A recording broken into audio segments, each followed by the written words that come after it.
তাহলে প্রথম প্রশ্নটি আমরা দেখে নিলাম, 98 নম্বর প্রশ্নটি, শহীদ অ্যান্ড স্বরাজ আইল্যান্ডস। হ্যাঁ, আচ্ছা, পরবর্তী প্রশ্ন, আমরা পরবর্তী প্রশ্ন 99 প্রশ্নটা দেখছি। অফিসিয়ালি অর্গানাইজড কার আন্ডারে, আন্ডার হোম? খুব ইম্পর্টেন্ট প্রশ্ন, বুঝে করবে। এই ইন্ডিয়ান ন্যাশনাল আর্মি কে ফাউন্ড করেছিল, প্রথম কমান্ডার কে ছিল, এইসব নিয়ে কিন্তু আমাদের একটু দোলাচল রয়েছে। হ্যাঁ, আচ্ছা, এটা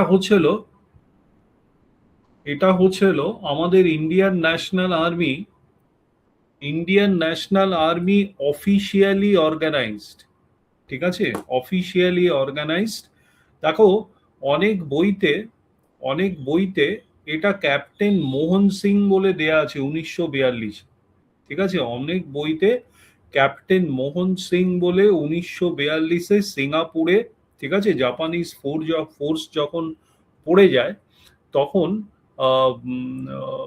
মোহন সিং ওই প্রিজনার্স অফ ওয়ারদের নিয়ে একটা লিবারেশন আর্মি তৈরি করে। ঠিক আছে, ফর দ্য ফার্স্ট টাইম। হ্যাঁ, Netaji Subhash Bose revived and reorganised in 1943। হ্যাঁ, আমি একটা তথ্য দিচ্ছি, তারপরে তোমরা নিজেরাই যাচাই করো উত্তরটা কি হতে পারে। ঠিক আছে, তথ্যটা হচ্ছিল 1942 জাপানিজ আর্মি ফল করে, এবং তারপরে ওই প্রিজনার্স অফ ওয়ারদের নিয়ে ক্যাপ্টেন মোহন সিং সিঙ্গাপুরে একটি আর্মি অর্গানাইজ করে। ঠিক আছে, এবং ক্যাপ্টেন মোহন সিং ছিল ব্রিটিশ ইন্ডিয়ান আর্মির ক্যাপ্টেন। হুম, আচ্ছা, হ্যাঁ, এই ইয়েটার নাম কিন্তু যখন ইন্ডিয়ান ন্যাশনাল আর্মি ছিল না, এটা লিবারেশন আর্মি ছিল, জাপানিজ সাপোর্টে এটা তৈরি হয়েছে। ঠিক আছে, আচ্ছা, হ্যাঁ হ্যাঁ, ইনিশিয়ালি এর পরবর্তীকালে রাসবিহারী বোস, তোমরা যেটা 1942 রাসবিহারী বোস উত্তর দিচ্ছ, এর পরবর্তীকালে রাসবিহারী বোস সে এই ফোর্সটাকে নিয়েই, কারণ মোহন সিং এর আন্ডারে জাপানিজদের সঙ্গে ডিসএগ্রিমেন্ট হয় পরবর্তীকালে, সেইটা মানে মোহন সিং আর সাস্টেন করতে পারে না, সেই ফোর্সটা আনঅর্গানাইজড হয়ে যায়। ঠিক আছে, ভেঙে যায়। কিন্তু রাসবিহারী বোস 1942 সালে সে কিন্তু এই যে military অর্গানাইজেশনটা captain Mohan Singh found করেছিল, ঠিক আছে, সেটার আবার নেতৃত্ব দেয়, এবং ইনিশিয়াল কমান্ডটা সে সামলায়। ইনিশিয়াল কমান্ডটা রাসবিহারী বোস সামলায়। ঠিক আছে, এটা 1942 ইটসেলফ। আর অফিসিয়ালি রাসবিহারী বোস সুভাষচন্দ্র বোসকে হ্যান্ড ওভার করে ইন্ডিয়ান ন্যাশনাল আর্মি 1943। এই তিনটে হচ্ছিল ইয়ে। ঠিক আছে, এইবার অফিসিয়ালি অর্গানাইজড বলতে তোমরা রাসবিহারী বোস প্রত্যেকেই তোমাদের মানে প্রত্যেকটা আনসার যেখানে রাসবিহারী বোস এসছে, ঠিক আছে, দু চারজন আবার ক্যাপ্টেন মোহন সিংও দিয়েছো। এইবার পিএসসি কিন্তু এটার আনসারটা আমাদের এই ক্যাপ্টেন মোহন সিং বলে দিয়েছে। ওয়েস্ট বেঙ্গল পিএসসি কিন্তু আনসারটা ক্যাপ্টেন মোহন সিং বলে দিয়েছে। আমাদের যে ইন্ডিয়ান আর্মির যে মডিউলটা আছে, মানে বেস মডিউল, সেটা একবার গো থ্রু করো। ঠিক আছে, তার মধ্যে ডিটেলস হিসেবে বলা আছে। হুম, সো পিএসসির আনসার যদি তুমি ইয়ে করো, তাহলে ক্যাপ্টেন মোহন সিং, এটা কিন্তু আমাদের মানতে হবে। হুম, চলো পরবর্তী উত্তর। হুম, 100 great escape of Subhash Chandra Bose to Germany কোন সালে হয়েছিল? এই কোশ্চেন নম্বরটা দিয়ে উত্তরটা দাও, জাস্ট হোল্ড অন করো।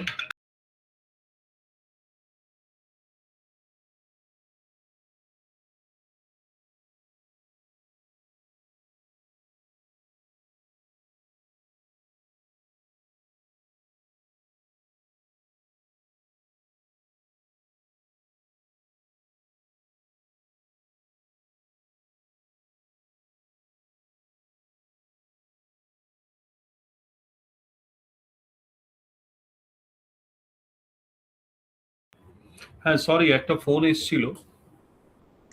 Great escape of Subhash Chandra Bose ঠিক আছে, great escape of Subhash Chandra Bose, এটা নিয়ে আমাদের কোনো ইয়ে থাকতে পারে না, 1941 সাল, তাই তো? 1941 না, great escape of Subhash Chandra Bose to Germany, কবে কবে?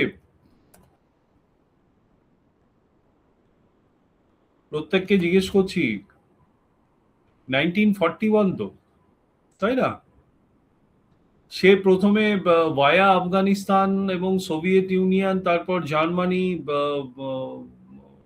মানে ইন্ডিয়ান ইন্ডিপেন্ডেন্সের জন্য সেখানে গিয়ে নাজি লিডার্সদের সঙ্গে মিট করা, ঠিক আছে, এই সব সে করেছিল। 1941 সালটা মনে রাখবে, গ্রেট এসকেপ ইজ ইম্পর্টেন্ট, ঠিক আছে।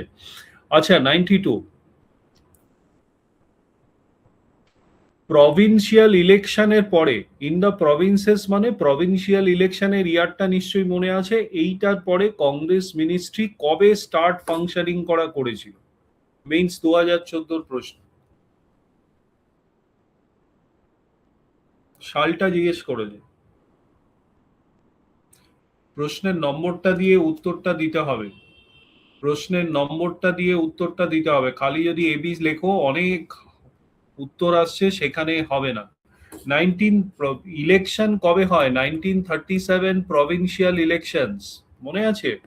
আমাদের গভর্নমেন্ট অফ ইন্ডিয়া অ্যাক্ট 1935 হলো, তারপরে তার ভিত্তিতে 1937 প্রভিন্সিয়াল ইলেকশন, ঠিক আছে, যেখানে ইন্ডিয়ান ন্যাশনাল কংগ্রেস ফাংশন করে জুলাই 1937 থেকে তারা 11টা প্রভিন্সের মধ্যে 8টা প্রভিন্সে তারা জিতে তারা কিন্তু কাজ শুরু করলো। তার মানে এই 1937 ইলেকশনের পরেই 1937 তারা ফাংশনিং স্টার্ট করেছিল, ঠিক আছে।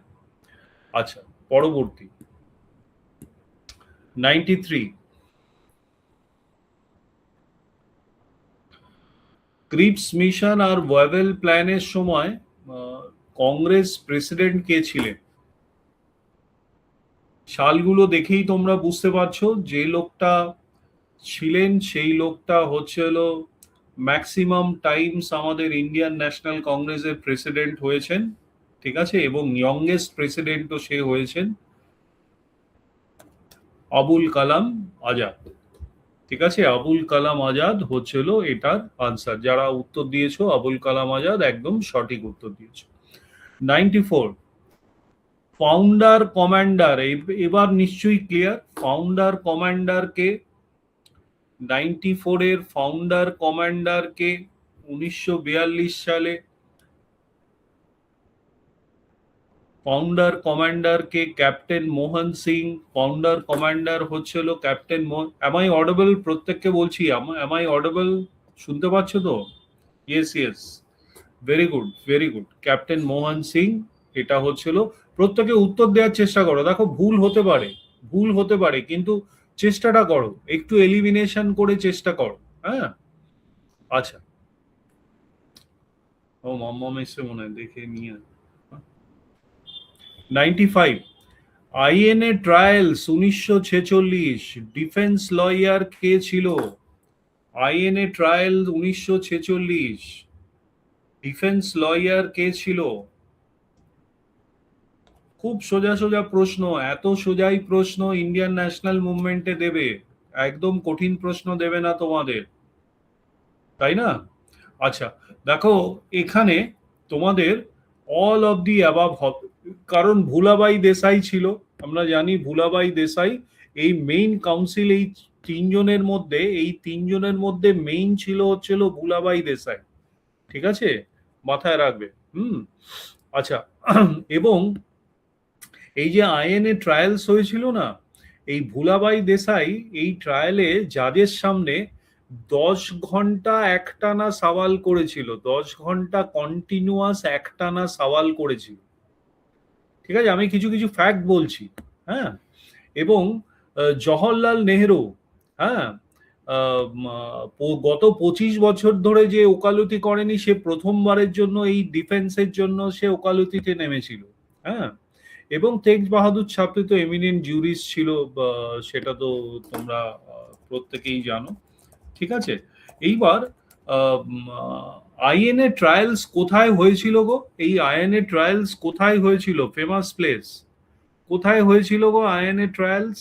Lal Qila, Red Fort, very good, very good, Red Fort অথবা লালকেল্লা, যেটা আমরা দিল্লিতে বলি, সেখানে আইএনএ ট্রায়ালস হয়েছিল। ঠিক আছে? নভেম্বর 1945 থেকে মে 1946 আমাদের পিরিয়ডটা। এবং প্রথমে যে তিনজন প্রমিনেন্ট ট্রায়াল উঠেছিল, তিনজন অফিসারকে প্রথম ট্রায়াল করেছিল, সেই তিনজনের নাম কি কি একটু মনে রেখে দেবে। সেই তিনজনের নাম হচ্ছে হলো প্রেম কুমার সাহাগল, একজন হিন্দু, একজন মুসলিম হচ্ছিল শাহনওয়াজ খান, আর 3 নম্বর হচ্ছিল একজন শিখ, গুরবক্স সিং ধিল্লো। ঠিক আছে? প্রেম কুমার সাহাগল, শাহনওয়াজ খান, গুরবক্স সিং ধিল্লো। ক্লিয়ার? ঠিক আছে, ভেরি গুড, ভেরি গুড। এই তিনজনের নামক দিয়ে কিন্তু একটা প্রশ্ন মনে হয় এই সেটে আছে। হুম। আচ্ছা, একটি অফ ইয়ে করছি, অফ ইয়ে এই আইএনএ ট্রায়ালস নিয়ে, আইএনএ ট্রায়ালস নিয়ে অনেক অফ ইয়ে প্রশ্ন আছে, তাও আমি জিজ্ঞেস করছি। এদের পক্ষে তো নেহেরু, ভুলাবাই দেশাই আর তেজ বাহাদুর সাপ্রু, হ্যাঁ, তিনজন উকিল ছিল। ব্রিটিশ পক্ষের উকিল কে ছিল? ব্রিটিশ পক্ষের উকিল কে ছিল এই আইএনএ ট্রায়ালসে? কেউ বলতে পারবে? তার নাম হচ্ছে হলো মিস্টার ইঞ্জিনিয়ার। হ্যাঁ, মিস্টার ইঞ্জিনিয়ার বলে একজন উকিল ছিল, সে অ্যাপিয়ার করেছিল। এটা অবস্কিওর প্রশ্ন, অনেক সময় ওই মানে বিভিন্ন বিহার, ইউপি, পিএসসি ফিএসসি এগুলো জিজ্ঞেস করে, ওয়েস্ট বেঙ্গল পিএসসি জিজ্ঞেস করবে না। মোটামুটি একটুখানি আমরা জেনে রাখলাম যে আইএনএ ট্রায়ালস এর ব্যাপারটা কি এবং কিভাবে কি হয়েছে। ঠিক আছে?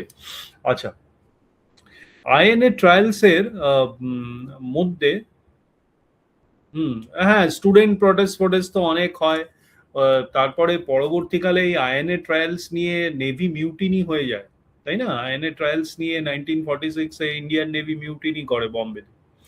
সো মোটামুটি এই কানেক্টেড ব্যাপারগুলো না তোমরা একটুখানি জেনে রাখবে। হ্যাঁ, কানেক্টেড ব্যাপারগুলো একটু জেনে রাখার চেষ্টা করবে। পরবর্তী প্রশ্নে যাচ্ছি। ক্যাবিনেট মিশন কোন সালে ভারতবর্ষে এসেছিল? ক্যাবিনেট মিশন কোন সালে ভারতবর্ষে এসছে? 1946, ভেরি গুড। 1946 আমাদের ক্যাবিনেট মিশন ভারতবর্ষে এসছে। ক্যাবিনেট মিশন ভারতবর্ষে 1946 এসছে। ঠিক আছে? ক্যাবিনেট মিশন মানে হচ্ছিল ভারতবর্ষের মানে পিসফুল পাওয়ার ট্রান্সফার। আমরা এই প্রশ্নতে রয়েছি, উত্তরটা হচ্ছে হলো এটা। যখন ব্রিটিশরা ডিসাইড করে ভারতবর্ষ আইএনএ ট্রায়ালস ফাইলস এর সময় ওরা ডিসাইডেড যে ভারতবর্ষ মানে সুভাষ বোস অস্ত যেতেই ব্রিটিশাররা ভারত ছেড়ে দিতে রাজি হয়ে যায়। ঠিক আছে? হ্যাঁ, অপশনে দুবার আসছে সি, সি, ডি। সরি, এখানে টাইপো এরর আছে, থ্যাংক ইউ ফর হাইলাইটিং। দাঁড়াও, এটা লিখে নি, নালে টাইপো এররের মধ্যে চলে যাবে। ঠিক আছে, সরি, হ্যাঁ, এটা একটা টাইপো এরর আছে, থ্যাঙ্কস ফর হাইলাইটিং। আচ্ছা, ক্যাবিনেট মিশন মানে ব্রিটিশরা ওই সুভাষচন্দ্র বোস হেরে যেতেই, তারপরে যখন ওয়ার্ল্ড ওয়ার ফল্ড ওয়ার থেমে যায়, তখন ব্রিটিশরা ডিসাইড করে কমনওয়েলথের অনেকগুলো নেশনস তারা আস্তে আস্তে ছেড়ে দেবে। তার মধ্যে আর্মড রিবেলিয়ান একমাত্র ভারতবর্ষে এগিয়ে, আর্মড রিবেলিয়ান, অন্য কোথাও আর্মড রিবেলিয়ান হয়নি এবং মেজর থ্রেট ছিল সুভাষচন্দ্র বোস। তারপরে 1945-এ আর্মড আইএনএ ট্রায়ালস ফায়ালস করে 1946-এ তারা কিন্তু মোরলেস ডিসাইডেড যে তারা ছেড়ে দেবে ভারতবর্ষ। এবং তখন ব্রিটিশ পার্লামেন্ট একটি মিশন পাঠায় ভারতবর্ষে, যার নাম হচ্ছিল ক্যাবিনেট মিশন 1946-এ। অবজেক্টিভ ছিল পিসফুল পাওয়ার ট্রান্সফার। ঠিক আছে? যাতে আমাদের যে বিভিন্ন জাতি, প্রিন্সলি স্টেটস, হিন্দু, মুসলিম, বিভিন্ন ভাগ, যাতে ভারতবর্ষ সিভিল ওয়ার না লেগে যায়। ঠিক আছে? এবার ক্যাবিনেট মিশনের তিনজন কি মেম্বার ছিল, তাদের নামটা বলতে পারবে? ক্যাবিনেট মিশনের তিনজন কি মেম্বার ছিল, তাদের নামটা কি? প্রথম জনের নাম হচ্ছিল লর্ড পেথিক লরেন্স, ঠিক আছে, যে ভারতবর্ষের সেক্রেটারি অফ স্টেট ছিল। সেকেন্ড হচ্ছিল স্যার স্ট্যাফোর্ড ক্রিপস। থার্ড হচ্ছিল এভি আলেকজান্ডার। ঠিক আছে? লরেন্স, ক্লিপস আর আলেকজান্ডার। ঠিক আছে?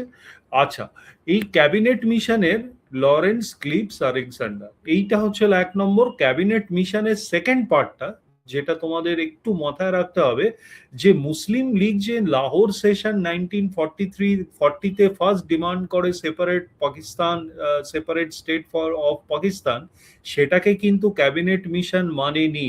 Pakistan as a separate state, সেই ডিমান্ডটাকে কিন্তু ক্যাবিনেট মিশন মানেনি, ঠিক আছে, সেটাকে রিজেক্ট করেছে, ঠিক আছে। হ্যাঁ, হ্যাঁ, হ্যাঁ।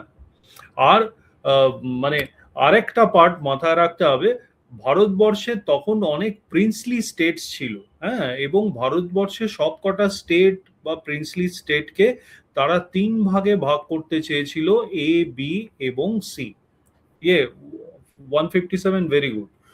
3 ভাগে ভাগ করতে চেয়েছিল। এই যে ABCD ক্লাসিফিকেশন, আমাদের যে রিঅর্গানাইজেশন অফ স্টেটস আছে স্বাধীনতার পরেও কিন্তু এই ABC ক্লাসিফিকেশন আমরা ফলো করেছি, ঠিক আছে। এটা কিন্তু ক্যাবিনেট মিশনের মানে দৌলতে আমাদের কাছে ABC ক্লাসিফিকেশন কিভাবে করতে হয়। এ মানে হচ্ছিল Hindu majority states, Madras Province, Bombay, UP, Bihar, central Province, Orissa, এগুলো। গ্রুপ বি তে হচ্ছিল মুসলিম majority provinces in north West, ঠিক আছে। নর্থ ওয়েস্ট মানে হচ্ছিল north West frontier Province, Sindh এবং পাঞ্জাব তখন ছিল। হ্যাঁ। আর গ্রুপ সি হচ্ছিল বাঙালি যে মুসলিম মেজরিটি স্টেটস গুলো, যেটা হচ্ছিল তখন আনডিভাইডেড বেঙ্গল এবং আসাম মিলিয়ে, ঠিক আছে। একটুখানি আলোচনা করে নিচ্ছি, তা নাহলে এমনি ইয়েটা নিয়ে তো মানে MCQ নিয়ে তো তোমাদের দিয়েই দিতে পারতাম, বলো। একটু রিভিশনও হয়ে গেল আমাদের। হুম। আচ্ছা, হোপফুলি ইউ আর মানে ইউ ক্যান ফলো এবং একটু বুঝতে পারছো। ইন পাকিস্তান রেজলিউশন মুসলিম লীগ কোন সেশনে অ্যাডপ্ট করেছিল? একটু আগে বললাম 1940 লাহোর সেশন, খুব একটা পড়ার দরকার নেই, আমরা প্রত্যেকেই জানি। পরবর্তী কোশ্চেন সেটে চলে যাচ্ছি। 88 নম্বর প্রশ্ন, উষা মেহতা কিসের জন্য সে বিখ্যাত? উষা মেহতা কিসের জন্য সে বিখ্যাত? Very good. উষা মেহতা কিসের জন্য সে বিখ্যাত? খুব ভালো কোশ্চেন। উষা মেহতা হচ্ছিল আমাদের যখন কুইট ইন্ডিয়া মুভমেন্টের সময় ম্যাসিভ রিপ্রেশন শুরু করেছে, quit India movement 1942 by Mahatma Gandhi, আমরা প্রত্যেকেই জানি। Massive repression by British forces, তখন বাড়িতে ছেলেদের মানে ছেলে লিডার, মেল লিডার হলেই তাদেরকে অ্যারেস্ট করে নিচ্ছে, লিডারশিপ ক্রাইসিস যাতে না হয়, তখন ফিমেলরা কিন্তু কাছে উঠে এসেছিল। হ্যাঁ, মানে অনেক আগে এগিয়ে এসেছিল, অনেক ফিমেল মানে তোমার তুমি যদি বলো কুইট ইন্ডিয়া মুভমেন্টের ফিমেলস যারা পার্টিসিপেট করেছে, ফিমেল লিডারশিপ যারা, তারা হচ্ছিল ওয়ান অফ দি মেজর হচ্ছিল অরুণা আসাফ আলী, ঠিক আছে, উষা মেহতা, মাতঙ্গিনী হাজরা, তখন তার বয়স হয়ে গেছে 73 বছর বয়স মাতঙ্গিনী হাজরার। তাও সে কিন্তু মানে তমলুক মানে মিদনাপুরের তমলুকে 6,000 10,000 লোক নিয়ে সে কিন্তু মানে পুলিশ স্টেশন অ্যাটাক করেছিল। হ্যাঁ, মানে ফেমাস গল্প রয়েছে। কনকলতা বড়ুয়া আসামে, হ্যাঁ, মৃত্যু বাহিনী মানে ডেথ স্কোয়াড লিড করেছিল। হ্যাঁ, কনকলতা সে মানে জানো তো এটা, কনকলতা বড়ুয়া আসামে, তারা রানী শ্রীবাস্তব, ঠিক আছে, বিহারের। হ্যাঁ, আর সুচেতা কৃপাল নিয়ে, হ্যাঁ, অল ইন্ডিয়া মহিলা কংগ্রেস 1940 যে ফর্ম করে। হুম। তো আন্ডারগ্রাউন্ড মুভমেন্টসে এদের প্রচন্ড ইয়ে ছিল। এবং উষা মেহতার ছিল হচ্ছিল যে কংগ্রেসের যে রেডিও সেকশন, ঠিক আছে, রেডিও সেকশন মানে কংগ্রেস তো তখন লিডারশিপ সব আটকে নিচ্ছে, জেলে ভর্তি হয়ে যাচ্ছে, সিক্রেট রেডিওতে মানে স্টেশনে সেই বার্তাগুলো দিত, যেটা সুভাষ বোসও চালু করেছিল, যে আমি সুভাষ বলছি, হ্যাঁ, ফরেন থেকে রেডিও বার্তা। সেই রেডিও বার্তার যে কংগ্রেস রেডিওটা স্থাপন হয়েছিল, সেই কংগ্রেস রেডিওটা কিন্তু সেট আপ করেছিল এই উষা মেহতা। বম্বে থেকে সে কিন্তু এই ব্রডকাস্ট গুলো করতো বিভিন্ন uncensored news, speeches, messages from prominent imprisoned leaders across India, এই উষা মেহতা কিন্তু সেখান থেকে ছড়াতো। রেডিও, বাই দ্য ওয়ে, এই কমিউনিটি রেডিও বা সিক্রেট রেডিও স্টেশনস, এইটা কিন্তু এই কুইট ইন্ডিয়া মুভমেন্ট এবং সুভাষ বোস এই দুটো সময় কিন্তু প্রচন্ড চলাচল হয়। এর আগের ইয়েতে কিন্তু এই রেডিওর এত চল আমরা কিছুটা দেখেছি স্বদেশী মুভমেন্টের সময়, কিন্তু তখন মানে রেডিও কবে ডিসকভার হয়েছিল কেউ জানো তো? Radio was discovered in which year? Very good, 1890। হ্যাঁ, মার্কনি রেডিও আবিষ্কার করেছিল 1890।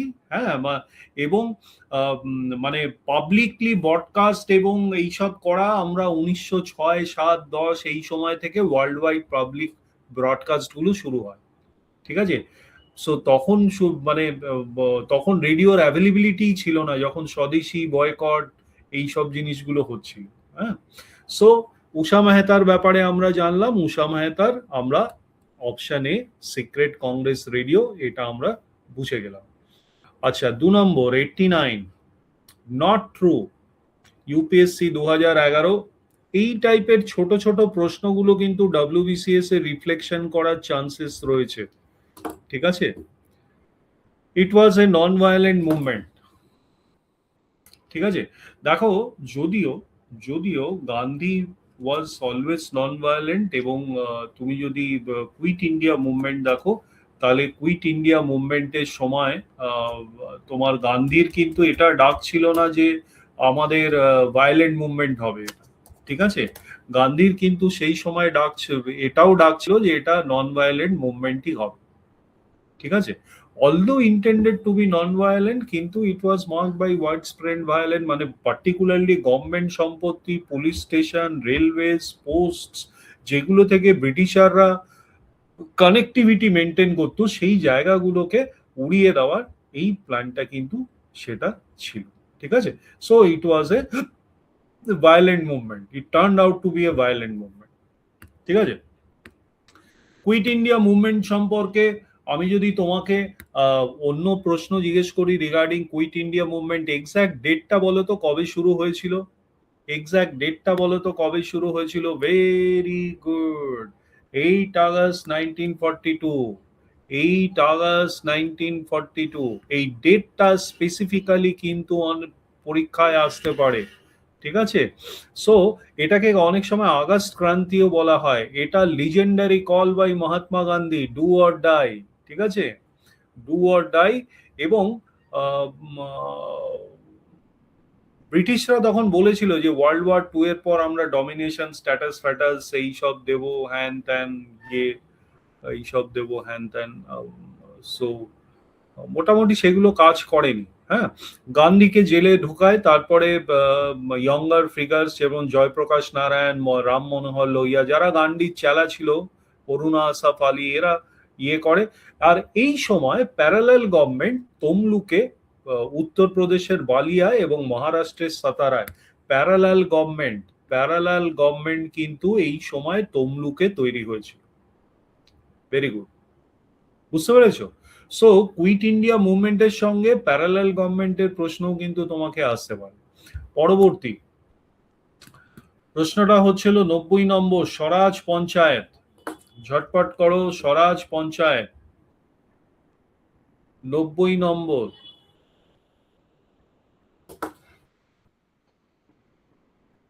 হ্যাঁ, ওই ইয়ের সময়, এই কুইট ইন্ডিয়া মুভমেন্টের সময়, ঠিকই বলেছো। কুইট ইন্ডিয়া মুভমেন্টের সময় স্বরাজ পঞ্চায়েত কাঁথি, কন্টাই, ঠিক আছে, কন্টাইতে শুরু করেছিল। কন্টাই মানে Kanthi. Very good, very good. চল, তাহলে এটা কন্টাই। আচ্ছা, 91।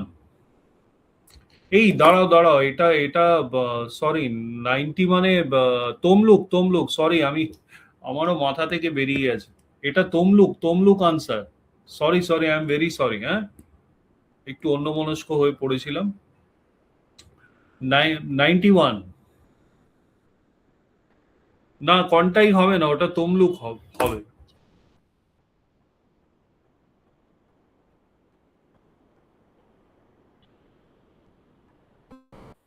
ওটা ওটা দেখো, আমি আগে বলছি, কনটাই অনেক বইতে আনসার দেয়া আছে, কনটাই না, এটা কিন্তু তমলুক। ঠিক আছে, Tamluk is the right answer. 91, 91 হচ্ছিল 15 আগস্ট 1947। ঠিক আছে, ইন্ডিয়া আছে পলিটিক্যাল ইন্ডিপেন্ডেন্স, এইরকম ইজি কোশ্চেনও তোমাদের দিয়েছে। একটুখানি এগিয়ে নিয়ে যাই তাড়াতাড়ি। 85 ক্যাবিনেট মিশন সম্পর্কে ইউপিএসসির প্রশ্ন, উত্তর দেওয়ার চেষ্টা করো। 85 ক্যাবিনেট মিশন সম্পর্কে ইউপিএসসির প্রশ্ন, উত্তর দেওয়ার চেষ্টা করো। ক্যাবিনেট মিশন সম্পর্কে একটু বিস্তারিত আলোচনা অলরেডি সেরে ফেলেছি আমরা। 85 নম্বর প্রশ্নে আছি আমরা এখন। 85 নম্বর প্রশ্নে আছি আমরা এখন। আচ্ছা, দেখো, ক্যাবিনেট মিশনের it recommended a federal government, এটা সঠিক। ক্যাবিনেট মিশনের রেকমেন্ডেশনস গুলো কি ছিল? 46 three tier federal structure, three tier, three tier federal structure ছিল। ঠিক আছে। আচ্ছা, ফ্যাডিন, এটার enlarge the power of Indian courts, এটা কোথাও বলা নেই। এটা কোথাও বলা নেই। ক্যাবিনেট মিশনের মেইন পারপাস ছিল transfer of power, transfer of power from British to Indian hands. ঠিক আছে। মোর ইন্ডিয়ানস ইন আইসিএস, এটার ব্যাপারেও ক্যাবিনেট মিশন বলেনি, কারণ মেইন অবজেক্টিভ হচ্ছিল তখন ট্রান্সফার অফ পাওয়ার। ঠিক আছে।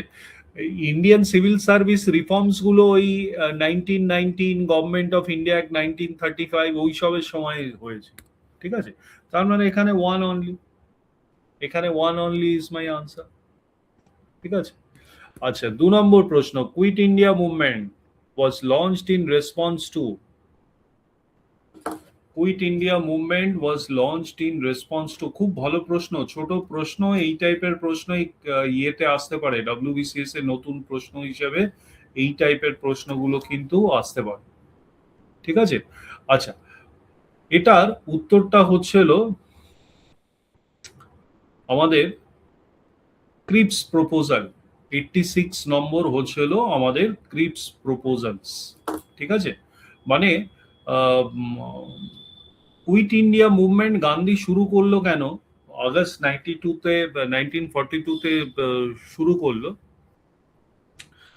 ক্রিপস মিশনের মেইন ক্রাইটেরিয়াটা ছিল ওয়ার্ল্ড ওয়ার 2 এর পর ডমিনিয়ন স্ট্যাটাস দেবে। ঠিক আছে। কিন্তু ইন্ডিয়া কিন্তু ইমিডিয়েট পার্টিশন, ইন্ডিপেন্ডেন্স চাইছিল, ফুল ইন্ডিপেন্ডেন্স। ঠিক আছে। সো সেই জন্য মহাত্মা গান্ধী কিন্তু এই ফ্রাস্ট্রেশনের জন্য এই সিভিল মানে এই কুইট ইন্ডিয়া মুভমেন্টটা, সেইটা কিন্তু চালু করল। ঠিক আছে। আচ্ছা, yes, dominion status rejected, very good. 87,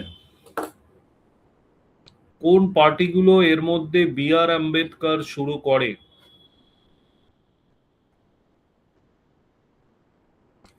কোন পার্টিগুলো এর মধ্যে বি আর আম্বেদকর শুরু করে?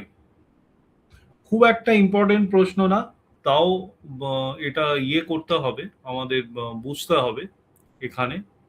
ঠিক আছে। All India scheduled caste federation, independent labour party, এই দুটোই কিন্তু আম্বেদকর 2 নম্বর আর 3 নম্বর, সেটা কিন্তু আম্বেদকর ইয়ে করেছিল। কিন্তু প্রথমটা peasant and workers party, peasant and workers party, এটা খুব লেসার নোন একটা party which was formed by in Maharashtra. হ্যাঁ, কেশব রাও জেদে আর তুলসীদাস যাদব, মানে এই পার্টিটার সম্পর্কে পড়ারও দরকার পড়ে না। কিন্তু তুমি যদি এলিমিনেশনে যাও, B R Ambedkar was known for backward castes and Dalits. ঠিক আছে। যেহেতু দলিতসের সেহেতু শিডিউল কাস্ট আছে, 2 নম্বরটা ঠিক হতে পারে। এবং লেবার, এই দুটোর জন্যই কিন্তু কাজ করেছিল বি আর আম্বেদকর। আর পিজেন্টেজ আর ওয়ার্কার্সদের জন্য কিছু কাজ করেছে, পিজেন্টদের জন্য একদম কাজ করেনি কিছু বি আর আম্বেদকর। সো সেই ইয়ে করেও কিন্তু তুমি বলতে পারো যে 2 and 3 পসিবল চয়েস। হ্যাঁ, মানে আমি এমনি বললাম, যদি জানা না থাকে। এখানে দেখো, এই এই প্রশ্নটা জানাটা খুব টাফ আমাদের পক্ষে, খুব টাফ আমাদের পক্ষে। হ্যাঁ। আচ্ছা, আমাদের পক্ষে মানে আমার মতো একজন মানে অ্যাভারেজ ইয়ের পক্ষে, মানে ক্যান্ডিডেটের পক্ষে, ভালো ক্যান্ডিডেট নিশ্চয়ই মনে রাখবে। 81, কুইট ইন্ডিয়া মুভমেন্ট।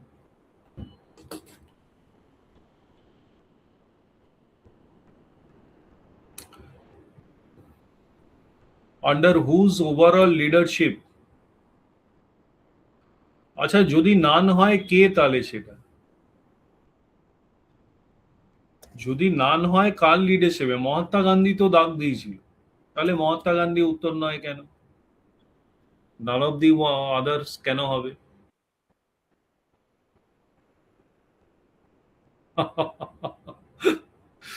হ্যাঁ, ব্যাপার হচ্ছিল কুইট ইন্ডিয়া মুভমেন্ট যেদিন লঞ্চ হয় ওই 8 আগস্ট 1943, তখন ব্রেকফাস্টের পরেই মহাত্মা গান্ধীকে অ্যারেস্ট করে নেওয়া হয়েছিল। এই আওয়ারটাকে বলতো ব্রিটিশ পুলিশ, এই আওয়ারটাকে অপারেশন জিরো আওয়ার নাম দিয়েছিল। অপারেশন জিরো আওয়ার মানে যত বড় বড় নেতা আছে তাদেরকে ভক করে ধরে, স্পেশালি গান্ধী লয়ালিস্ট, তাদেরকে ধরে ইনক্লুডিং মহাত্মা গান্ধী জেলে পুরে দিয়েছে। তাই জন্য মুভমেন্টটা প্রায় একটা লিডারলেস মাস ভায়োলেন্ট মুভমেন্ট ট্রান্সফার হয়ে গেছিল। ঠিক আছে, তার জন্যই কিন্তু ওমেনরা এগিয়ে এসেছিল। ওমেনরা লাইক অরুণা আসাফ আলী, তারপর মাতঙ্গিনী হাজরা, তারপর উষা মেহতা, এরা কিন্তু এগিয়ে এসেছিল। মোস্ট ইম্পর্টেন্ট লিডারলেস মাস ভায়োলেন্ট রেভলিউশন। ঠিক আছে, সেই জন্য নান অফ দি অ্যাবাভ এইটা আমাদের অ্যাপ্রোপ্রিয়েট আনসার। ঠিক আছে, কিন্তু কিন্তু ওভারঅল লিডারশিপ কিন্তু মানে কলটা দিয়েছিল মহাত্মা গান্ধী। এই প্রশ্নটা অনেক মানে it is a very contested প্রশ্ন, কারণ লিডারশিপ যখন বলেছে, ঠিক আছে, তখন কিন্তু মহাত্মা গান্ধী মেইন লিডার ছিল তখন। হ্যাঁ, মানে এই মুভমেন্টের পেছনে। সো অনেকে মহাত্মা গান্ধী আনসার দিয়ে বলেছে পিএসসি কে এটাও আনসার হিসেবে রাখা উচিত, বাট যেহেতু লিডারলেস হয়ে গেছিল এই অপারেশন জিরোর কারণে, সেই জন্য none of the above will be the appropriate answer. পরবর্তী 82, চারটে ইভেন্ট নিচে মেনশন করা আছে, লাস্ট কোনটা? দেখো, এখানে ক্রোনোলজি অনেক সময় জিজ্ঞেস করেছে, মানে তুমি যদি সালটা মনে না রাখতে পারো তাহলে ক্রোনোলজিটা, এই প্রশ্নের উত্তরটা দেয়াটা হয়তো মুশকিল হয়ে যাবে, তাই না? সালটা যদি মনে রাখতে হয়, আমরা ক্যাবিনেট মিশন জানি আমি 1946, তাই তো? ক্যাবিনেট মিশন হচ্ছিল 1946। ক্রিপস মিশন তার আগে, তাই না? ক্রিপস মিশন হচ্ছিল 1942। 1942 ক্রিপস মিশন ফেল করলো দেখে quit India movement.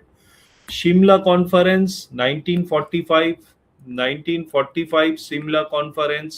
Ratings mutiny 1, ঠিক আছে, মানে রয়্যাল ইন্ডিয়ান নেভি মিউটিনি যেটা, সেটাকেই রেটিংস মিউটিনি বলতো, ওটা ফেব্রুয়ারি 1946।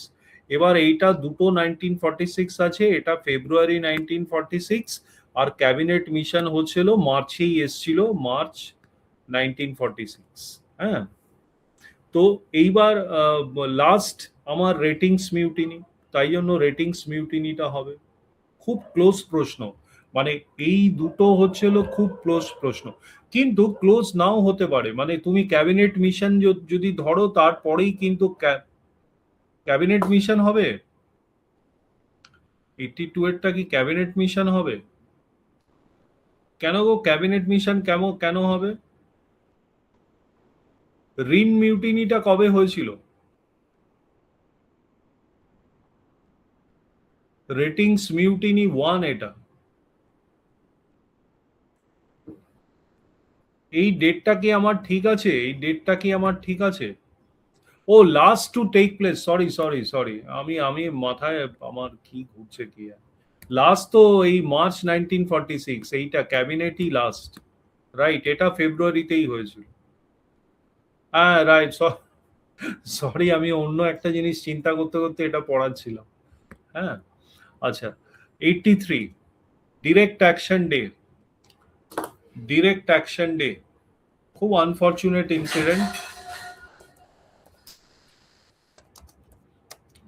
ডিরেক্ট অ্যাকশন ডে আমরা জানি 16 আগস্ট 1946। হ্যাঁ, ক্যালকাটাতে 16 August 1946। Very unfortunate day in Indian history.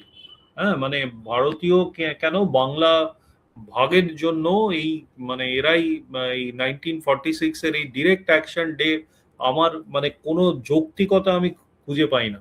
মানে এটার আলাদা একটা নাম হচ্ছিল গ্রেট ক্যালকাটা কিলিংস।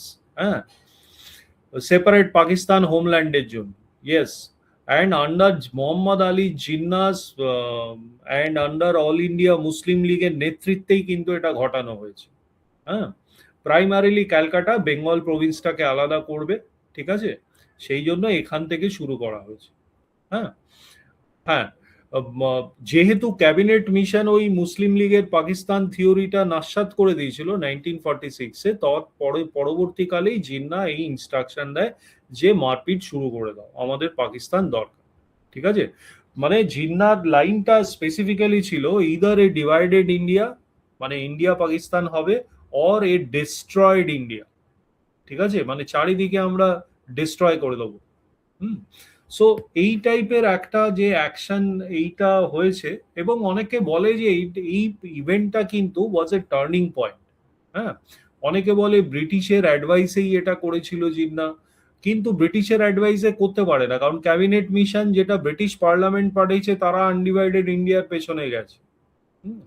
সো অনেক ব্যাপার আছে এখানে, মানে ইভেন মানে আজকের যে আরএসএস যে সংগঠনটা তখন অন্য নামে ছিল, মানে যে হিন্দু গ্রুপটা ছিল, তারাও কিন্তু Pakistan as a separate state তারা চেয়েছিল তখন। হ্যাঁ,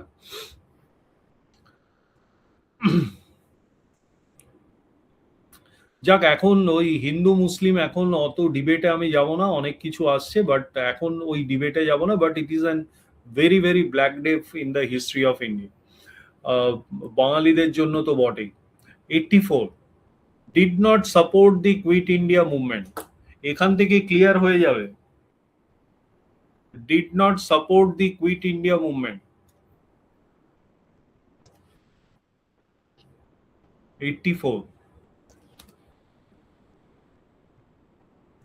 ভেরি গুড, কেউই এখানে সাপোর্ট করেনি। প্রথম হচ্ছিল হিন্দু মহাসভা, মানে যেটা আজকের দিনের আরএসএস। ঠিক আছে, এই হিন্দু বা বকলমে তুমি বিজেপি অ্যাজ অ্যান এন্ডোসড পার্টি তুমি ধরতে পারো, এরা কিন্তু কুইট ইন্ডিয়া মুভমেন্টে কোনো পার্টিসিপেটও করেনি এবং এটাকে বয়কট করেছিল। হ্যাঁ, মানে পার্টিসিপেট করবে না অপোজ করবে সেটা আলাদা করা, বয়কট করেছিল কুইট ইন্ডিয়া মুভমেন্ট। হ্যাঁ, হ্যাঁ, হ্যাঁ, বলছে যে ওয়ার্ল্ড ওয়ার 2 চলছে, এর মধ্যে কুইট ইন্ডিয়া মুভমেন্ট করার দরকার নেই, সেটা তাদের ইয়ে ছিল, মানে তারা ব্রিটিশারদের নাম্বার 1 পাঁচাটা একটা হিন্দু মহাসভা এবং এই ইয়ে মুসলিম লীগ, এই দুটোই ছিল হচ্ছিল ব্রিটিশারদের একদম পাঁচাটা। Britishers use this forces against Gandhi, Subhas, বিভিন্ন সময় বিভিন্ন ভাবে ব্রিটিশাররা এদের ইউজ করেছে। নেক্সট হচ্ছিল কমিউনিস্ট পার্টি অফ ইন্ডিয়া, কারণ আহ, তখন এই সোভিয়েত ইউনিয়ন অ্যালিড ফোর্সেসে ছিল। হ্যাঁ, এবং মানে ব্রিটিশারদের সাথেই ছিল, তাই জন্য তারা ব্রিটিশারদের সাপোর্ট করতো, যেহেতু সোভিয়েত ইউনিয়ন ওদের বাবা আর কি কমিউনিস্ট পার্টির। হ্যাঁ, লেনিন বা সোভিয়েত বা চীন হচ্ছিল এদের ফাদার ফিগার। হ্যাঁ, আজকেও দেখবে কথায় কথায় ওই চীনে কিছু হলে ভিয়েতনাম বা ইয়ে তাদের সেই সব নিয়ে এদের কনসার্ন খুব বেশি। হুম, সো তারা অপোজ করেছিল। এবং আরএসএস তখন কিন্তু আরএসএস ছিল, এবং তারা কিন্তু আহ, মানে এই কুইট ইন্ডিয়া মুভমেন্টটাকে তারা পার্টিসিপেট করেনি, তারা বয়কটও করেনি, তারা ইয়েও করেনি, কিন্তু পার্টিসিপেট করে। So all of the above is our answer. হ্যাঁ, প্রত্যেকটাই এই সংগঠনকে ব্রিটিশাররাই তৈরি করেছে। বি আর আম্বেদকরকেও ব্রিটিশাররা তৈরি করেছে। তাদের আইডিয়া ছিল যে দলিতদের যদি আলাদা করে দেওয়া যায়, মানে মেইন স্ট্রিম থেকে, গান্ধী তারপর এই দলিতদের ইয়ে নিজেদের ফোল্ডে নেয়। তা নাহলে এই ভদ্রলোক সম্পূর্ণ গান্ধীর থেকে আলাদা ছিল। তুমি যদি 1920 থেকে নিয়ে 1930-35 অব্দি, মানে স্পেসিফিক্যালি ওই রাউন্ড টেবিল কনফারেন্সের সময়টা যাও, এই ভদ্রলোকও খুব একটা সুবিধার লোক নয়। সুবিধার লোক নয় মানে কি, মানে মেইন স্ট্রিমে ছিল না, কোনো অবদান নেই মেইন স্ট্রিমে খুব একটা, খালি দলিতদের নিয়ে সে নেতা হবে। তারপরে সে তো কনস্টিটিউশন লিখেছে, সেটা আলাদা ব্যাপার, সে জ্ঞানী ব্যক্তি ছিল, সে ব্যাপারে আমার কোনো সন্দেহ নেই।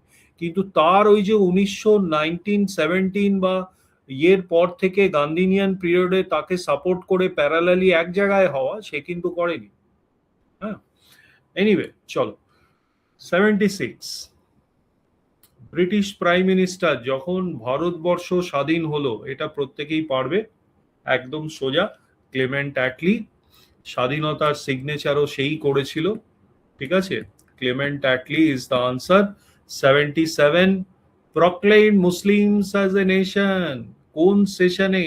একটু আগে অন্য আরেকটা প্রশ্ন করেছি, লাহোর সেশনে মুসলিম লীগ প্রক্লেম সেপারেট পাকিস্তানের জন্য আওয়াজ তুললো।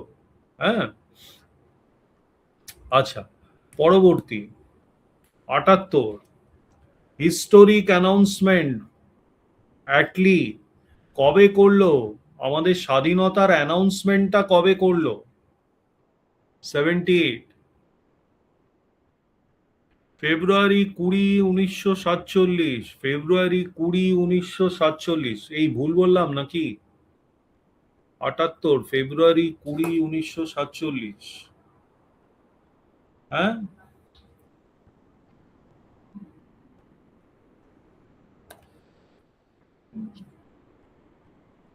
ঠিকই আছে দেখো। হ্যাঁ হ্যাঁ, হাউস অফ কমন্স থেকেই সে অ্যানাউন্স করলো না, ফুল সেলফ গভর্নমেন্ট। হ্যাঁ, সেটাই তো, ওই ওই ডেটেই আছে। হ্যাঁ, আচ্ছা, হ্যাঁ ব্যানার্জি ওই ডেটেই আছে, তুমি একটুখানি দেখো।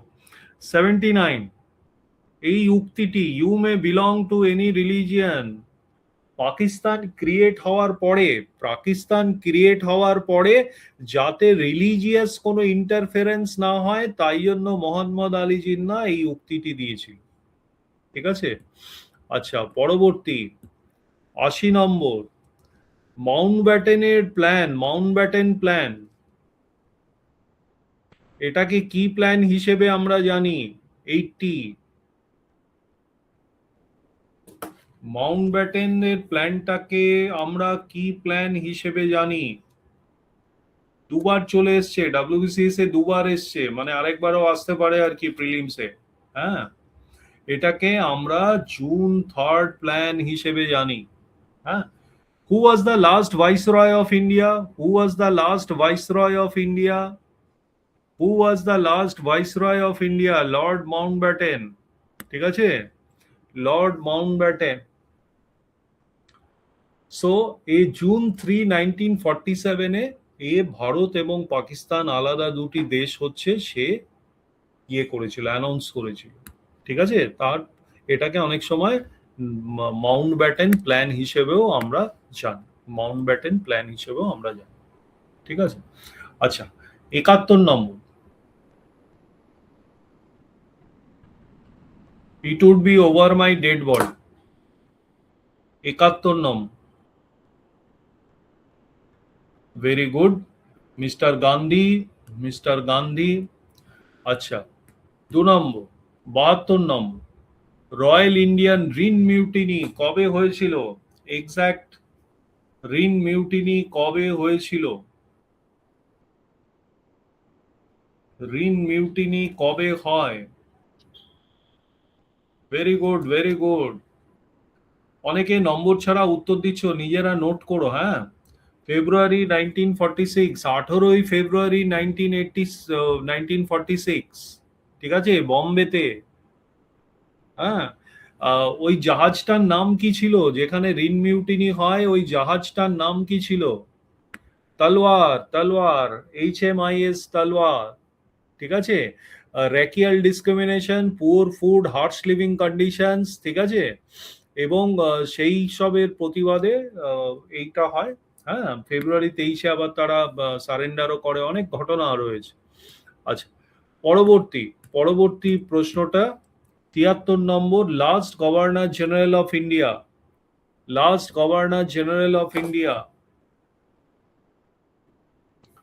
73 নম্বর, এই এটা ভাইসরয় বলেনি, লর্ড মাউন্টব্যাটেন বলছো কেন? চক্রবর্তী রাজাগোপালাচারী, ঠিক আছে, ইন্ডিপেন্ডেন্ট ইন্ডিয়ার ফার্স্ট গভর্নর জেনারেল, ঠিক আছে, ভেরি গুড। 74 নম্বর, 74, একটু তাড়াতাড়ি যাচ্ছি। 74, আজাদ হিন্দ ফৌজ কোথায় এস্টাবলিশ হয়েছে? সিঙ্গাপুরে। Very good, very good. আমি একটু তাড়াতাড়ি যাচ্ছি। 75 number, integration of princely states কে করিয়েছিল? মেইনলি কে করিয়েছিল? Very good, Sardar Vallabhbhai Patel. Very good, extremely well done. 68 number, 68 number, এই তিনজনের ব্যাপারে একটু আগেই ডিসকাশন হয়েছে। আইএনএ ট্রায়ালস, এরা কে ছিল? 68 number, 68। Very good, very good, very good.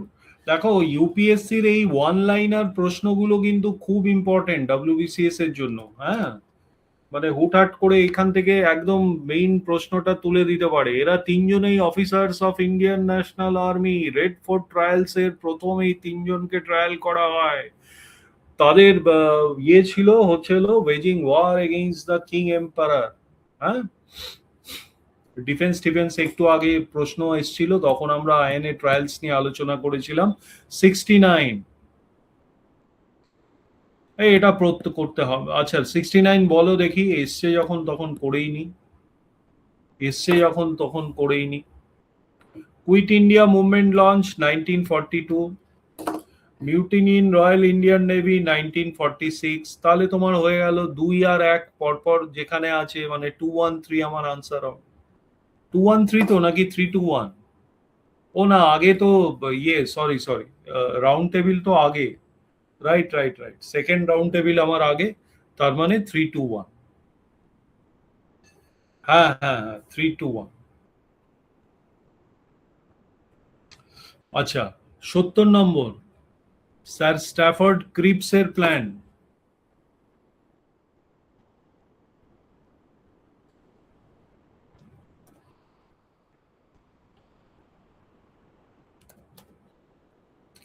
Sir Stafford ক্রিপসের প্ল্যান, 70 নম্বর। হ্যাঁ, ভেরি গুড। সেই জন্য ক্রিপস মিশনটা যার জন্য ফল করে, ডমিনিয়ন স্ট্যাটাস দিতে চেয়েছিল, তাই না? India should be given dominion status. এই ডমিনিয়ন স্ট্যাটাস অ্যাকসেপ্ট করেনি, ফুল ফ্রিডম চাই, কমপ্লিট ফ্রিডম। পরবর্তী 64 নম্বর, কুইট ইন্ডিয়া কোন মুভমেন্টের ব্যাপারে বলছে? যে সকল শ্রেণীর মানুষ এর মধ্যে ইয়ে করেছে, পার্টিসিপেট করেছে। Quit India movement, quit India মুভমেন্টের ব্যাপারে বলেছে। 64,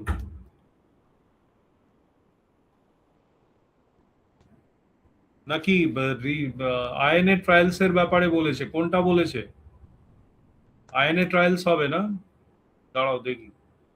হ্যাঁ, ঠিকই বলেছো তো, আইএনএ ট্রায়ালসই তো হবে।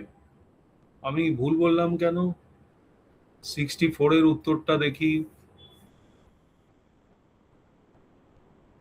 64 এর আইএনএ ট্রায়ালস হবে। দাঁড়াও দাঁড়াও, ভুল বলেছি, দাঁড়াও এক সেকেন্ড। হ্যাঁ বাবা, ভুল বলেছি, দাঁড়াও। আইএনএ ট্রায়ালস 64, আমিও নোট করে নিলাম, এটা আমার ভুল আছে এখানে। Very good, very good. C number হবে, হ্যাঁ, আইএনএ ট্রায়ালস হবে। ঠিক আছে, ভেরি গুড। চলো, তাই জন্য নেহেরুও কিন্তু, এটা এটা না, এটা আইএনএ ট্রায়ালস হবে। নেহেরুও কিন্তু লয়ার হিসেবে পার্টিসিপেট করে ডিফেন্সে। 65 number, did not approve of the quit India. আচ্ছা, এখানে তো করলাম, এটা তো করলাম মনে হয় এক্ষুনি। All of the above. দেখো, এখানে কিন্তু বি আর আম্বেদকরও সাপোর্ট করেনি, দেখেছো? বি আর আম্বেদকরও সাপোর্ট করেনি। আচ্ছা, 66, breakdown plan, breakdown plan 66, breakdown plan, sir Lord Wavell. হ্যাঁ, ভাইসরয় ছিল তখন, ভাইসরয় ছিল তখন sir Lord of Wavell. Hmm.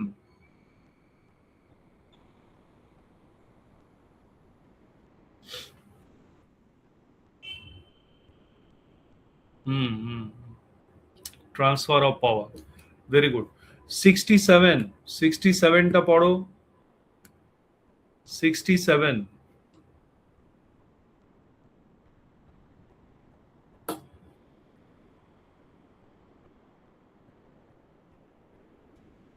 Very good. আমরা এটা জানি যে কুইট ইন্ডিয়া মুভমেন্টের সময়, কুইট ইন্ডিয়া মুভমেন্ট হবে তো নাকি দুটোই হবে? সিভিল ডিসোবিডিয়েন্স কবে? অনেক আগে তো। কুইট ইন্ডিয়া হবে না? কুইট ইন্ডিয়াই হবে, তাই না? Underground coordination with Mahatma Gandhi, Sucheta Kripalani, Aruna Asaf Ali, ঠিক আছে? অরুণা আসাফ আলীর ফেমাস গোয়ালিয়া ট্যাঙ্ক ময়দান, হ্যাঁ, ন্যাশনাল কংগ্রেস ফ্ল্যাগটাকে করে, হয়েস্ট করে, তাই না? বম্বেতে গোয়ালিয়া ট্যাঙ্ক ময়দান হচ্ছিল বম্বেতে। সিভিল ডিসোবিডিয়েন্স মুভমেন্ট কবে হয়েছিল? সিভিল ডিসোবিডিয়েন্স মুভমেন্ট কোন সালে হয়? এটাও গান্ধী, ভেরি গুড। 1930 থেকে লাহোর সেশনের পরেই ডান্ডি মার্চ দিয়ে শুরু হলো সিভিল ডিসোবিডিয়েন্স মুভমেন্ট, তাই না? তারপরে 1931-এ গান্ধী ইরভিন প্যাক্ট, ঠিক আছে? তার মানে এটা কুইট ইন্ডিয়া মুভমেন্ট হবে। Very good. 58, first deputy prime minister of India, free India মানে তখন ফ্রিডম হয়ে গেছে, তখন ফ্রিডম হয়ে গেছে। ফার্স্ট ডেপুটি প্রাইম মিনিস্টার সর্দার বল্লভভাই পটেল, ঠিক আছে? 59, ফরওয়ার্ড ব্লক কে তৈরি করে? ফরওয়ার্ড ব্লক কে তৈরি করে? যখন সুভাষ বোস, সুভাষ বোস তৈরি করে। ওই ইয়েতে যখন গান্ধীর মানে যখন সে পরপর দুবার প্রেসিডেন্ট হলো, চুজ হলো, গান্ধীর নমিনেটেড ক্যান্ডিডেট হেরে গেল, তারপরে গান্ধীর সঙ্গে মনোমালিন্যের জন্য সে কংগ্রেস ত্যাগ করে ফরওয়ার্ড ব্লক ফর্ম করে after Tripuri session. Very good. তোমাদের মনে থাকে, আমার একদম ইতিহাস মনে থাকে না। 60, আয়রন ম্যান অফ ইন্ডিয়া কাকে বলা হয়? Sardar Vallabhbhai Patel. SVP is called the iron man of India. দেখো, এটা ডাব্লিউবিসিএস এ দুবার এসছে, 2009, 2011। এরকম ইজি কোশ্চেন আসলে তোমরাও পারবে, খুব সোজা। Mention the date of the quit India movement.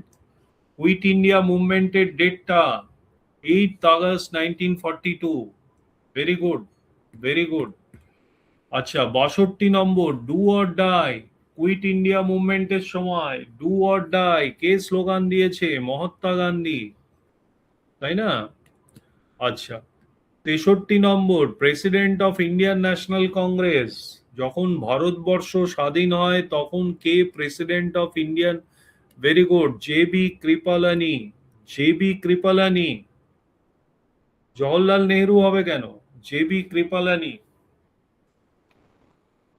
তাড়াতাড়ি যাব, 50টা করতে হবে আমাদের। 55 number, proclaim the Muslims of India as a nation, মানে সেপারেট পাকিস্তানের জন্য ডিমান্ড করলো। সেপারেট পাকিস্তানের জন্য ডিমান্ড করলো, একই প্রশ্ন বিভিন্নভাবে ঘুরিয়ে বলছে। Lahore session, Lahore session, very good. 56 নম্বর, ইউপিএসসি 2022 ক্রিপস মিশনের ব্যাপারে বলেছে, উত্তর দেওয়ার চেষ্টা করো, একটু ভেবে উত্তর দিও। 56 নম্বর, একটু ভেবে উত্তর দিও।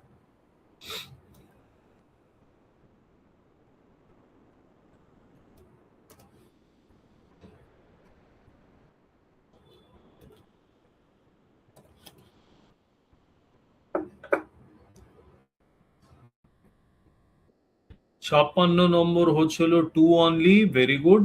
যারা টু অনলি উত্তর দিয়েছো, খুব সুন্দর। 1 নম্বরটা কারেক্ট নয় কেন দেখো, ক্রিপস মিশনে ও বলছিল যে প্রভিন্সিয়াল প্রভিন্স থেকে এবং প্রিন্সলি স্টেট থেকে দু জায়গা থেকেই মেম্বার আসবে, ঠিক আছে? Very good. হ্যাঁ, সো প্রভিন্সটা তো ঠিক আছে, কিন্তু এই যে নমিনেশন ব্যাপারটা ছিল, প্রভিন্স থেকে ইলেক্টেড আসবে আর প্রিন্সলি স্টেট থেকে নমিনেটেড আসবে, সেই জন্য ব্যাপারটা ভুল। ঠিক আছে, সেই জন্য 1 নম্বরটি ভুল। 2 নম্বরটি একদম কারেক্ট। ঠিক আছে, এই সেপারেট এগ্রিমেন্ট, ঠিক আছে, নন অ্যাক্সেশন ক্লজ ছিল, যেখানে প্রিন্সলি স্টেট যদি নতুন কনস্টিটিউশনটাকে অ্যাকসেপ্ট না করতে পারে, তাহলে কারেন্ট কনস্টিটিউশনাল স্ট্যাটাস এবং separate agreement with Britain in the future তারা করতে পারে। ঠিক আছে, এটা একদম কারেক্ট ছিল। প্রিন্সলি স্টেটস গুলোর জন্যই এই স্টেপটা নেওয়া হয়েছিল, ক্রিপস মিশনে সেটা বলা হয়েছে। 2 number is the right answer. 57, 8 August 1942 মানে কোনটা, কোন মুভমেন্টটা? একটাই মুভমেন্ট, আমরা জানি। যখন ডেটটা দিয়ে দিয়েছে তখন তো একটাই মুভমেন্ট হবে। A number, quit India resolution adopted by AICC, সেদিনই লঞ্চ করা হয়েছে। ঠিক আছে, আচ্ছা, আর 5টা কোশ্চেন পড়বো। 50 number, orderly discipline anarchy should go. 50 নম্বর,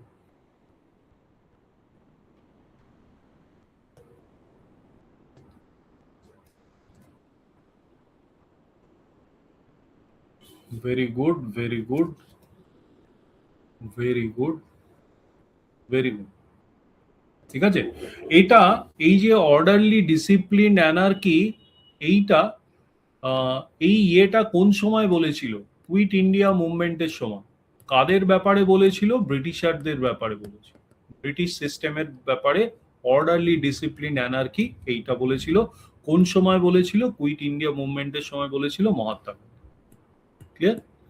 আচ্ছা, নেক্সট হচ্ছিল 51 number, the Muslims were fools. 51 number, 51।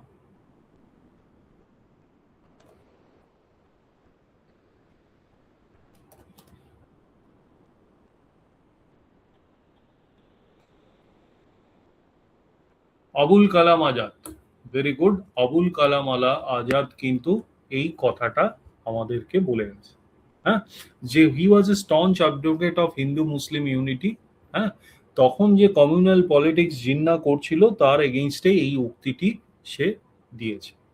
হ্যাঁ, আচ্ছা, নেক্সট, পরবর্তী 52,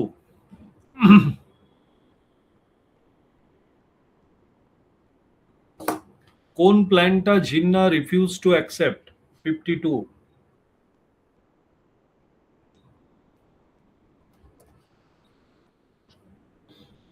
কোন প্ল্যানটা জিন্না রিফিউজ টু অ্যাকসেপ্ট?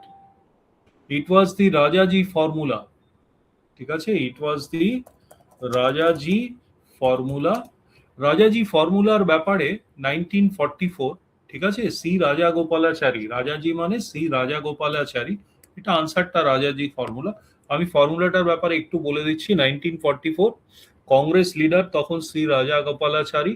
ঠিক আছে, এবং গান্ধী জিন্না টক্স গুলো ব্রেক করছে, মানে জিন্না এগ্রি করছে না, আর ব্রিটিশ জিন্না এগ্রি না করলে ব্রিটিশও এগোচ্ছে না।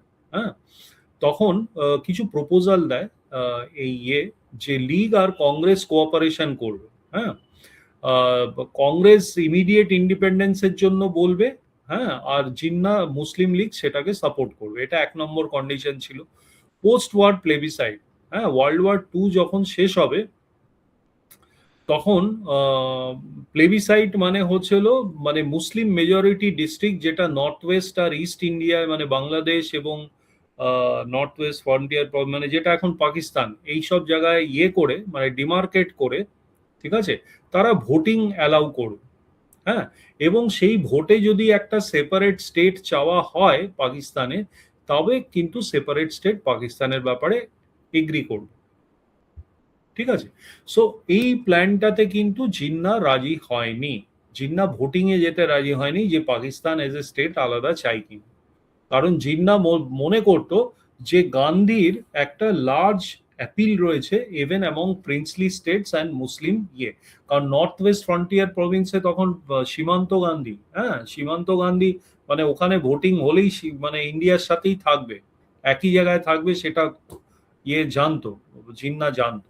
হুম, আচ্ছা, পরবর্তী 53, হ্যাঁ, খান আব্দুল গফর খান। 53, সিএফ অ্যান্ড্রিউসকে লেখা চিঠিতে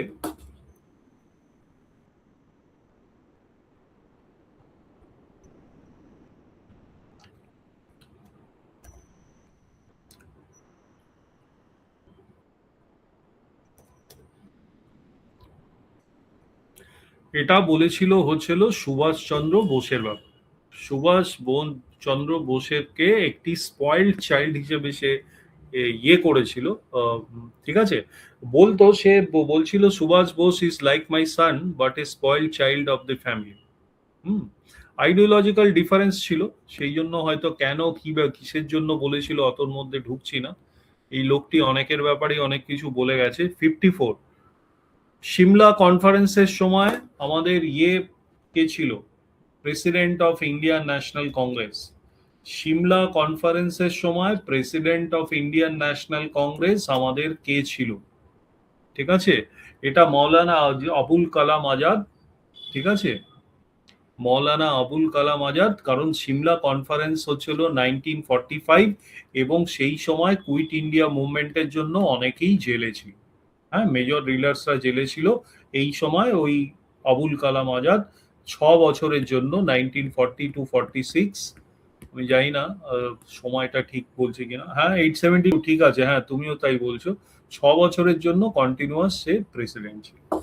ঠিক আছে, তাহলে তোমাদের স্কোর গুলো দেখো তো কার কিরকম হলো। 50টা ইম্পর্টেন্ট কোশ্চেন আমরা করে নিয়েছি। এই সেটটাতে পুরোপুরি 100টা কোশ্চেন রয়েছে। ভেরি গুড, 872, খুব সুন্দর। আরে সুপ্রতিম, তোমার তো মানে কেল্লা ফতে 49, খুব ভালো খুব ভালো। ম্যাক্সিমামেরই মোর দ্যান 40 স্কোর করেছো। ম্যাক্সিমাম যারা স্কোর দিচ্ছ, আচ্ছা 39, 37, 43, 27, 27 একটু লো হয়ে গেল তোমারটা, হ্যাঁ একটু ইমপ্রুভ করো। 38, 48, জে 721, খুব ভালো 48।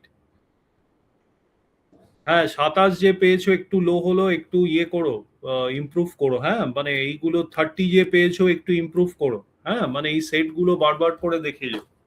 ঠিক আছে, সো এই সেটটা আগামীকাল সকালের মধ্যে তোমাদের ওই জি ড্রাইভে চলে যাবে, ডাউনলোড করে রেখো, একটু চোখ ফোক বুলিও, এগুলো খুব ইম্পর্টেন্ট সেটস।